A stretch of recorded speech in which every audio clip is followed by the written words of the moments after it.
Hello viewers అందరికి నమస్తే. నేటి సమాజంలో జరుగుతున్న తీరు యథార్థమైన ఘటనలను ఉద్దేశించి ఒక చిన్న కథతో మీకు ఒక విషయాన్ని పంచుకోవాలనుకుంటున్నా. ఒక ఊరిలో మల్లయ్య, పుల్లయ్య అనే ఇద్దరు వ్యక్తులు ఉంటారు. వారు ఒకరికంటే ఒకరు పడదు. ఒకరు బాగుపడితే ఒకరు ఓర్వరు.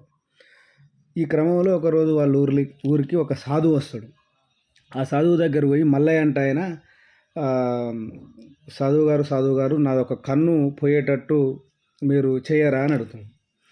ఎందుకు అని అంటే గదేం కోరికనా, ఎవరైనా మంచి కోరుకుంటారు కానీ లేదు, నా పక్కన ఇంకొక ఆయన వస్తాడు, నేను ఏం కావాలంటే అది డబల్ కావాలని కోరుకుంటాడు అని చెప్పగానే తీసేస్తాడు. ఈయన కన్ను పోతుంది.